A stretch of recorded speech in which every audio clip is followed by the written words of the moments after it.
The Travels of Baron Munchausen, Chapter 1. Baron is supposed to relate these adventures to his friends over a bottle. I have no bottle tonight, but I do have a black Russian. Not quite as good as a Tokay, but I'll take it. Some years before my beard announced approaching manhood, or in other words, when I was neither man nor boy. But between both, I expressed in repeated conversations a strong desire of seeing the world, from which I was discouraged by my parents, though my father had been no inconsiderable traveler himself, as will appear before I have reached the end of my singular, and I may add interesting, adventures. A cousin by my mother's side took a liking of me, and often said I was a fine forward youth, and was much inclined to gratify my curiosity. His eloquence had more effect than mine, for my father consented to accompanying him in a voyage to the island of Ceylon, where his uncle had resided as governor many years. We sailed from Amsterdam with dispatches from their high mightiness of the States of Holland. The only circumstance which happened on our voyage worth relating was the wonderful effects of a storm, which had torn up by the roots a great number of trees of enormous bulk and height, in an island where we lay at anchor to take in wood and water. Some of these trees weighed many tons, yet they were carried by the wind so amazingly high that they appeared like the feathers of small birds floating in the air, for they were at least 5 miles above the earth. However, as soon as the storm subsided, they all fell perpendicularly into their respective places, and took root again except the largest, which happened when it was blown into the air to have a man and his wife, a very honest old couple, upon its branches, gathering cucumbers, for in this part of the globe that useful vegetable grows upon trees. The weight of this couple as the tree descended overbalanced the trunk and brought it down in an horizontal position. It fell upon the chief man of the island and killed him on the spot. He had quitted his house in the storm under the apprehension of its falling upon him, and was returning through his own garden when this fortunate accident happened. The word fortunate here requires some explanation. The chief was a man of very avaricious and oppressive disposition, and though he had no family, the natives of the island were half starved by his oppressive and infamous impositions. The very goods which he had thus taken from them were spoiling in his stores, while the poor wretches from whom they were plundered were pining in poverty.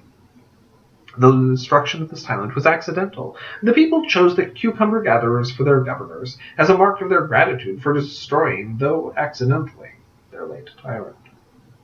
After we had repaired the damages we sustained in this remarkable storm, and taken leave of the new governor and his lady, we sailed with a fair wind for the object of our voyage. In about 6 weeks we arrived at Ceylon, where we were received with great marks of friendship and true politeness. The following singular adventure may not prove unentertaining. After we had resided at Ceylon about a fortnight, accompanying one of the governor's brothers upon a shooting party.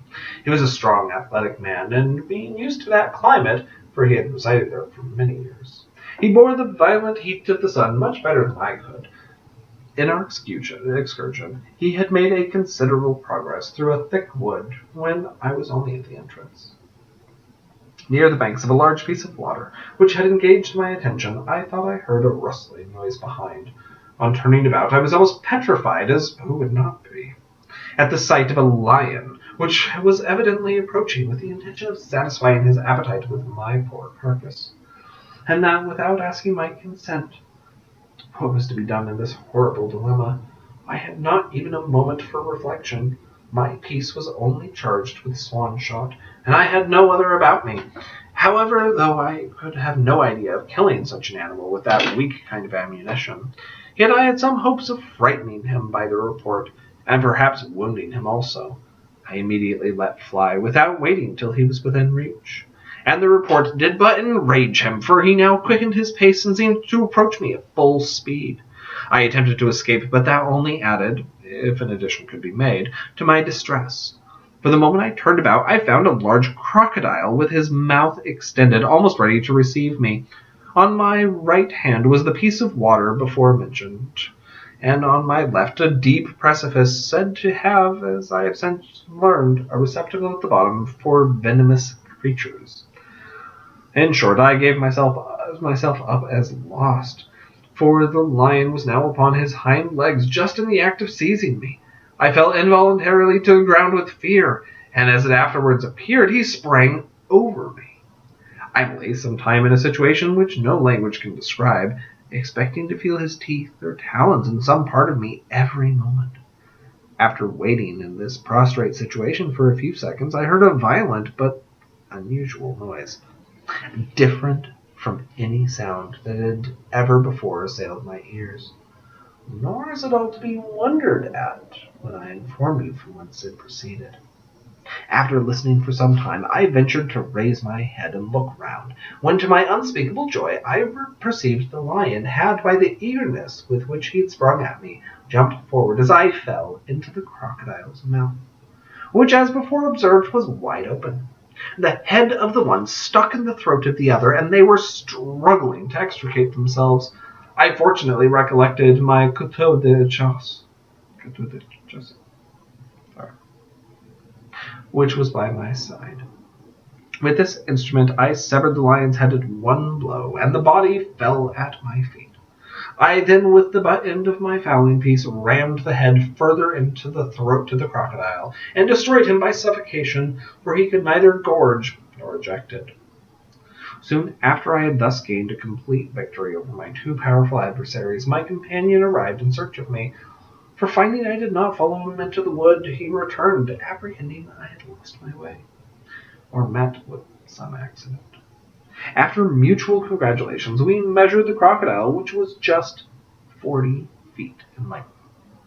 As soon as we had related this extraordinary adventure to the governor, he sent a wagon and servants, who brought home the two carcasses.